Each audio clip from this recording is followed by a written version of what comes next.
Assalamualaikum warahmatullahi wabarakatuh. Perkenalkan, nama saya Hidayatul Aini dengan NIM 1805520210, kelas F1 Pengauditan 2, Prodi Akuntansi, Universitas Tekubang Unisbank Semarang. Di sini saya akan mempresentasikan tentang pengujian substantif persediaan observasi perhitungan untuk memenuhi tugas ujian tengah semester yang diampu oleh Bapak Arif Himawan Dwi Nugroho selaku dosen pengampu pengauditan 2. Karena dengan adanya pandemi ini, semoga presentasi saya dapat membantu belajar rekan-rekan semua. Berikut presentasinya. Kita lanjut ke materi pembahasan saja. Nah, materi-materi yang nanti saya akan bahas itu ada 6. Yang pertama itu ada sifat siklus produksi. Yang kedua ada materialitas dan risiko inheren. Yang ketiga ada pemahaman bisnis dan industri klien. Yang keempat ada pengujian, pengamatan perhitungan persediaan fisik klien. Itu ada 3. Yang pertama ada penetapan waktu dan luas observasi. Terus ada rencana, perhitungan persediaan, dan yang ketiga ada pelaksanaan observasi perhitungan fisik. Selanjutnya yang kelima itu ada pengujian penetapan biaya persediaan, dan yang terakhir ada pengujian persediaan yang disimpan dan dikendalikan oleh pihak ketiga. Nah, yang pertama ada sifat siklus produksi. Apa sih sifat siklus produksi itu? Jadi, sifat siklus produksi yaitu berhubungan dengan konversi bahan baku menjadi bahan jadi. Siklus ini meliputi perencanaan serta pengendalian produksi dari jenis-jenis dan kuantitas barang yang akan diproduksi, tingkat persediaan yang akan dipertahankan, serta transaksi dan peristiwa yang berkaitan dengan proses fabrikasi. Nah, transaksi yang terjadi dalam siklus ini dimulai pada saat bahan baku diminta untuk diproduksi dan berakhir ketika barang yang diproduksi ditransfer ke barang jadi. Nah, transaksi yang terjadi dalam siklus ini itu disebut sebagai transaksi fabrikasi. Nah, selanjutnya siklus produksi yang berkaitan dengan 3 siklus lain, seperti yang pertama ada siklus pengeluaran dalam pembelian bahan baku dan pembayaran berbagai biaya overhead. Terus yang kedua ada siklus jasa personalia dalam pembayaran biaya tenaga kerja pabrik. Dan yang terakhir ada siklus pendapatan dalam penjualan barang jadi. Di sini harus diperhatikan betul-betul bahwa pengkreditan ke bahan baku, tenaga kerja langsung, dan overhead fabrikasi, perdebatan ke persediaan barang dalam proses, dan ayat jurnal yang dibuat untuk mencatat perpindahan biaya produksi yang sudah selesai dari barang dalam proses ke barang jadi berasal dari transaksi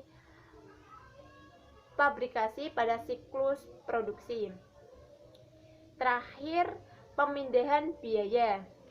Nah, setelah barang jadi, terakhir itu ada pemindahan biaya dari barang jadi yang diproduksi ke harga pokok penjualan, didasarkan atas data biaya yang terakumulasi dalam siklus produksi. Nah, selanjutnya ada materialitas dan risiko inheren. Saya akan membahas dulu mengenai materialitas. Nah, bagi entitas persediaan adalah unsur yang material dan audit atas persediaan hal yang penting untuk mencapai pendapat Tentang apa? Tentang kewajaran penyajian laporan keuangan secara keseluruhan atau menyeluruh. Nah, alokasi materialitas ke akun-akun yang dipengaruhi oleh transaksi dalam siklus ini akan bervariasi. Menurut pertimbangan yang telah dijelaskan dalam bab 8 jilid 1, pertimbangan utama dalam mengevaluasi alokasi materialitas adalah penentuan besarnya salah saji yang akan berpengaruh keputusan pemakai laporan keuangan. Nah, laporan keuangan yang berakal sehat pastinya. Terus pertimbangan sekunder itu adalah hubungannya dengan biaya untuk mendeteksi kesalahan. Nah, umumnya itu audit atas persediaan, termasuk mengamati keberadaan persediaan dan mengaudit ketepatan penilaian persediaan memerlukan banyak biaya. Akibatnya apa? Akibatnya itu auditor biasanya akan mengalokasikan suatu jumlah yang signifikan dari keseluruhan materialitas ke audit persediaan tanpa melebihi jumlah yang ia anggap akan mempengaruhi analisis pemakai laporan keuangan. Selanjutnya saya akan membahas tentang yaitu risiko inherent. Apa sih risiko inherent itu? Jadi risiko inherent terjadi dari salah saji dalam laporan keuangan. Yang menyebabkan apa? Yaitu yang disebabkan oleh transaksi persediaan pada seperti jaringan hotel atau distrik sekolah relatif rendah karena persediaan bukan merupakan bagian yang material dari proses inti entitas tersebut. Namun untuk pabrikasi, pedagang, grosir, atau pedagang eceran, persediaan dapat dinilai sebesar atau mendekati maksimum karena ada alasan-alasan tertentu. Berikut alasannya, itu yang pertama ada volume transaksi pembelian, pabrikasi, dan penjualan yang mempengaruhi akun-akun ini biasanya tinggi, sehingga meningkatkan peluang terjadinya salah saji. Terus yang kedua ada seringkali terjadinya masalah yang diperdebatkan seputar kayak identifikasi, ada pengukuran dan alokasi biaya-biaya yang dapat dimasukkan dalam persediaan seperti bahan, tenaga kerja, dan overhead pabrik tak langsung, biaya produk gabungan, dan disposisi varians biaya. Akuntansi untuk bahan sisa dari proses produksi dan masalah akuntansi biaya lainnya. Yang ketiga ada sangat beragamnya jenis persediaan. Kadang-kadang mengharuskan digunakan prosedur khusus untuk menentukan kuantitas persediaan, seperti contoh kayak volume geometrik, timbunan persediaan, fotografi dari udara, dan estimasi kuantitas oleh seorang pakar. Selanjutnya ada persediaan seringkali disimpan di berbagai lokasi, sehingga menambah kesulitan yang berhubungan dengan penyelenggaraan pengendalian fisik terhadap pencurian dan kerusakan, serta akuntansi yang tepat untuk barang dalam perjalanan di antara lokasi-lokasi tersebut.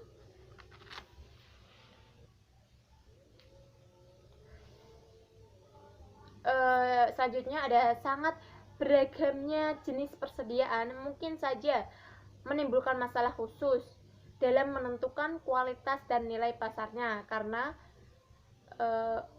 persediaan itu banyak jenis ragamnya. Terus persediaan sangat rentan terhadap pembusukan, keusangan, dan faktor-faktor lain seperti kondisi ekonomi umum yang dapat mempengaruhi permintaan serta kemampuan menjual, dan dengan demikian mempengaruhi ketepatan penilaian persediaan itu. Yang terakhir, persediaan mungkin dijual dengan perjanjian retur atau pembelian kembali. Selanjutnya ada pemahaman bisnis dan industri klien. Pemahaman tentang bisnis dan industri klien akan membantu si auditor dalam merancang program audit yang efektif dan efisien.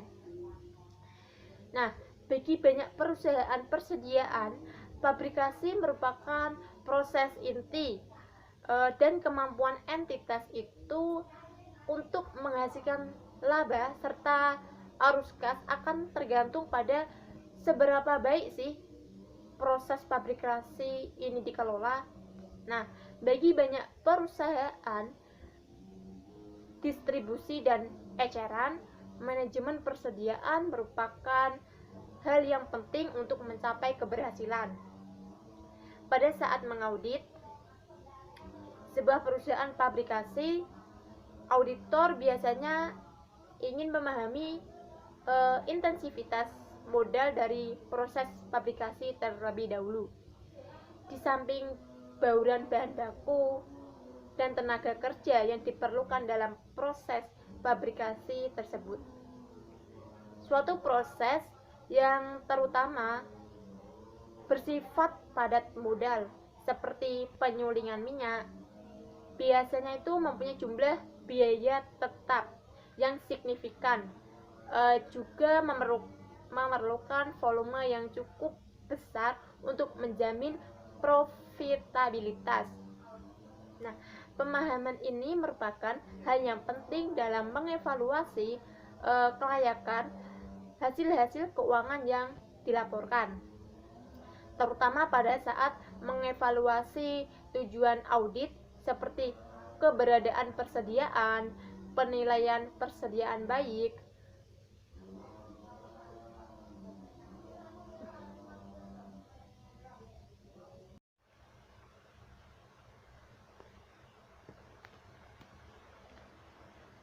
Selanjutnya ada pengujian mengamati perhitungan persediaan fisik klien.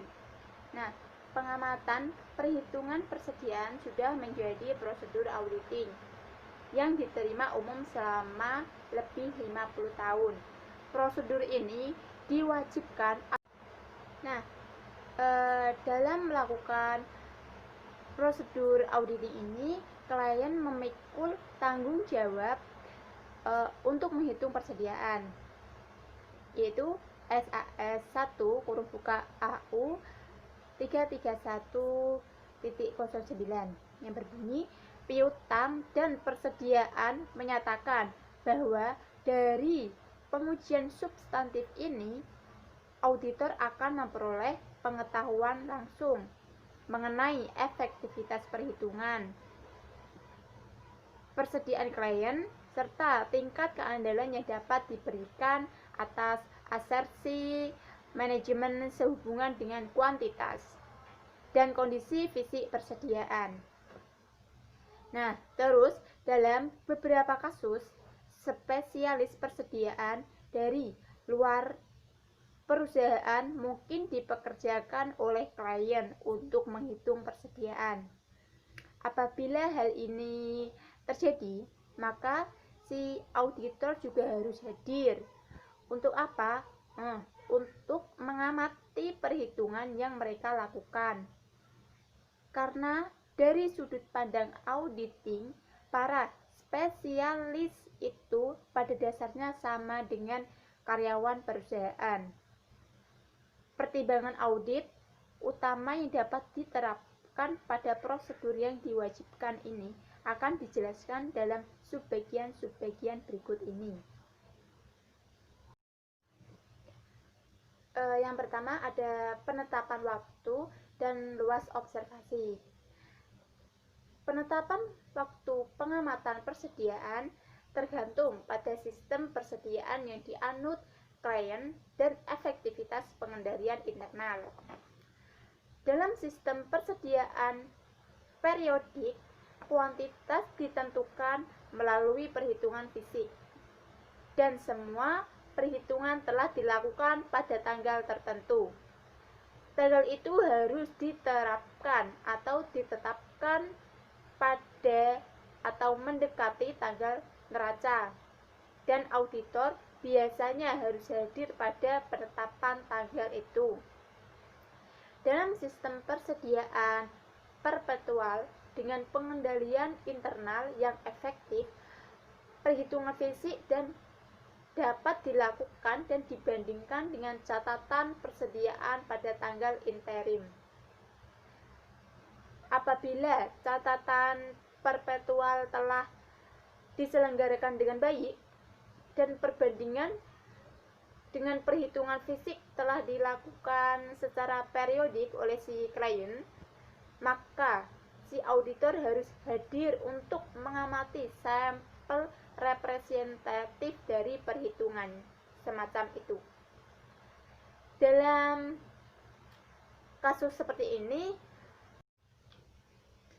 yang tersebar di banyak tempat, pengamatan auditor biasanya harus mencakup semua lokasi persediaan yang signifikan.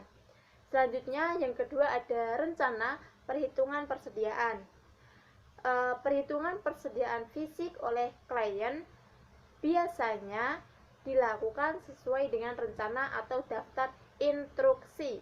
Nah, instruksi yang dibuat oleh klien harus mencakup hal-hal seperti berikut. Yang pertama, ada nama karyawan yang bertanggung jawab untuk mengawasi perhitungan persediaan. Yang kedua, ada tanggal perhitungan. Terus yang ketiga, ada lokasi-lokasi yang akan dihitung. Yang keempat, ada instruksi terinci mengenai bagaimana perhitungan akan dilakukan. Terus yang kelima, ada penggunaan dan pengendalian label persediaan bernomor urut serta lembar ikhtisar atau kompilasi. Terus selanjutnya, ketentuan mengenai penanganan penerimaan, pengiriman, dan perpindahan barang selama perhitungan jika aktivitas tersebut tidak dapat dihindarkan. Dan yang terakhir ada pemisahan atau identifikasi barang yang bukan milik si klien tersebut. Si auditor harus mereview dan mengevaluasi rencana perhitungan persediaan klien jauh sebelum tanggal perhitungan. Dengan tenggang waktu yang cukup, klien akan mampu menanggapi dengan baik saran-saran modifikasi atas rencana itu sebelum perhitungan kembali dimulai. Sudah merupakan hal yang biasa bagi si auditor untuk membantu klien dalam merancang atau suatu rencana penghitungan persediaan yang akan memudahkan baik perhitungan maupun pengamatan persediaan. Selanjutnya, perencanaan pendahuluan harus dilakukan oleh si auditor. Jika pengamatan persediaan akan dilakukan secara efisien dan efektif, seorang auditor yang berpengalaman biasanya itu bertanggung jawab untuk yang pertama itu ada merencanakan prosedur, terus yang kedua ada menentukan kebutuhan tenaga kerja, yang ketiga ada menugaskan anggota tim audit ke lokasi-lokasi tertentu. Setiap pengamat harus dilengkapi dengan salinan rencana perhitungan klien dan instruksi tertulis mengenai tugas yang akan dilakukannya.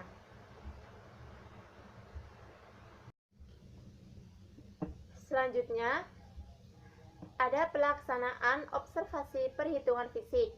Nah, dalam mengamati perhitungan persediaan ini, auditor harus yang pertama itu auditor harus meneliti kecermatan pada karyawan klien mengikuti rencana perhitungan persediaan. Yang kedua ada memastikan bahwa semua barang dagang telah diberi label dan tidak ada barang yang diberi 2 label, berarti itu cuman 1 label aja. Yang ketiga ada menentukan bahwa label persediaan bernomor urut dan lembar kompilasi telah dikendalikan dengan semestinya. Yang keempat, melakukan beberapa pengujian perhitungan dan menelusuri kuantitas ke lembar kompilasi. Yang kelima ada mewaspadai wadah-wadah yang kosong dan tempat-tempat lowong yang mungkin ada apabila barang ditumpuk dalam formasi yang rapat. Terus yang keenam, mewaspadai adanya persediaan barang yang rusak dan usang. Terus yang ketujuh ada menilai kondisi umum persediaan. Selanjutnya, mengidentifikasi dokumen penerimaan dan pengiriman terakhir yang digunakan dan memastikan bahwa barang yang diterima selama perhitungan telah dipisahkan sebagaimana mestinya. Yang terakhir ada mengajukan pertanyaan tentang eksistensi barang persediaan yang lambat pergerakannya.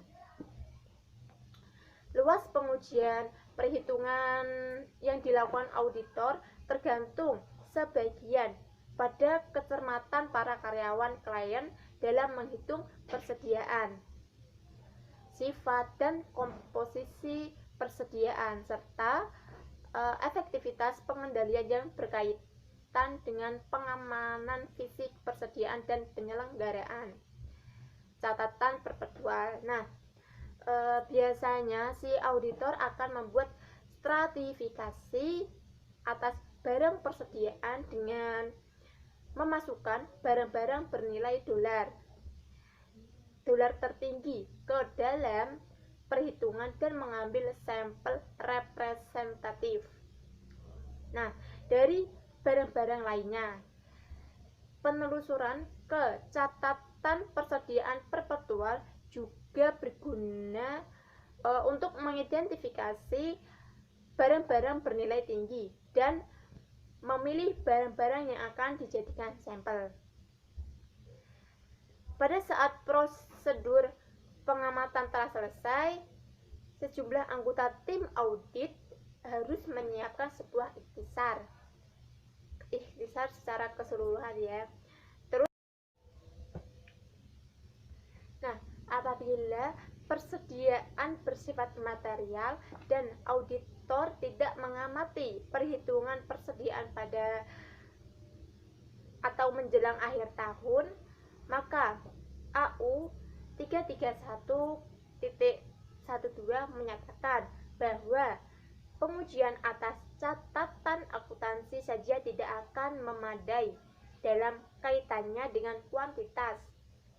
Terus, auditor harus selalu melakukan atau mengamati beberapa perhitungan fisik persediaan dan menerapkan pengujian yang tepat atas transaksi yang terjadi selama perhitungan tersebut. Nah, jadi pengamatan atau perhitungan persediaan bisa ditunda, tetapi tidak dapat dihilangkan. Auditor harus mendapatkan bukti fisik tertentu mengenai persediaan akhir sesuai dengan standar auditing yang diterima umum. Nah, selain itu, auditor juga harus menelaah catatan setiap perhitungan yang dilakukan oleh si klien. Nah, selanjutnya ada pengujian penetapan biaya persediaan. Pengujian ini mencakup pemeriksaan atas dokumentasi pendukung baik untuk harga pokok maupun nilai pasar persediaan. Jadi, pengujian ini terutama berhubungan dengan asersi penilaian atau alokasi. Pengujian ini juga menyangkut penentuan bahwa prosedur penetapan harga yang digunakan konsisten dengan yang digunakan dalam tahun-tahun sebelumnya Jadi itu harganya harus konsisten pada tahun-tahun sebelumnya. Nah, review atas catatan persediaan perpetual dan pengajuan pertanyaan kepada klien harus memungkinkan auditor untuk menentukan baik dasar maupun metode penetapan harga yang digunakan dalam menetapkan harga kuantitas persediaan. Nah, sebaiknya konsistensi penetapan harga ini dapat ditetapkan dengan melihat kembali kertas kerja tahun sebelumnya. Itu berarti kita harus melihat kembali kertas kerja pada tahun sebelumnya ya. Nah, dalam auditor yang berulang dan laporan keuangan tahun sebelumnya. Langkah untuk memverifikasi penetapan harga ini mencakup penelaahan atas penetapan harga barang yang usang dan rusak. Guna apa? Guna memastikan bahwa barang tersebut tidak dinilai melebihi nilai realisasi bersih pada tanggal laporan. Bukti pendukung mengenai biaya per unit bervariasi menurut sifat persediaan. Bagi barang-barang yang dibeli untuk dijual kembali. Nah, bagi barang-barang yang dibeli untuk dijual kembali atau digunakan atau untuk dikonsumsi itu dalam arti persediaan barang dagang, bahan baku, dan perlengkapan. Harga pokok harus di vouching ke faktur penjualan representatif. Terus yang terakhir ada pengujian persediaan yang disimpan dan dikendalikan oleh pihak ketiga.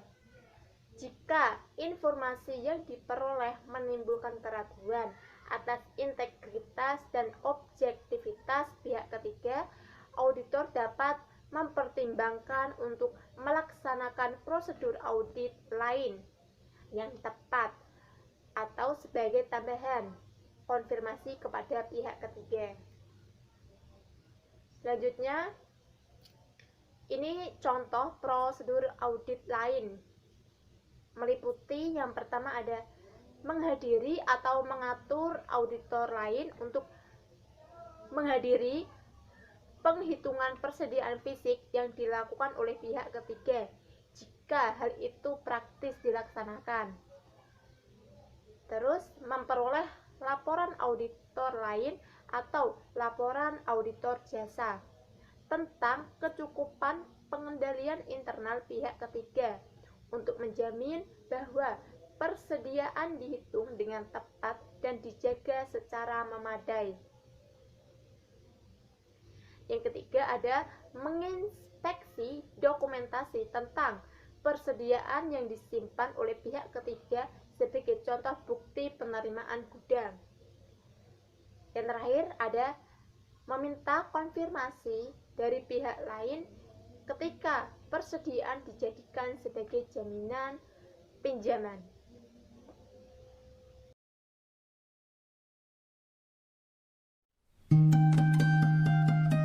Kali ini semoga apa yang saya sampaikan dapat bermanfaat bagi kita semua. Apabila ada tutur kata maupun perilaku yang kurang berkenan, saya mohon maaf sebesar-besarnya karena kesempurnaan hanya milik Allah Subhanahu wa Ta'ala.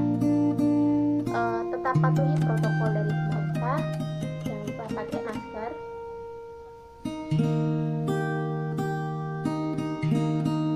cuci tangan, dan jaga jarak. Semoga pandemi ini cepat berlalu dan kita dapat belajar seperti biasanya di dalam kelas. Wassalamualaikum warahmatullahi wabarakatuh.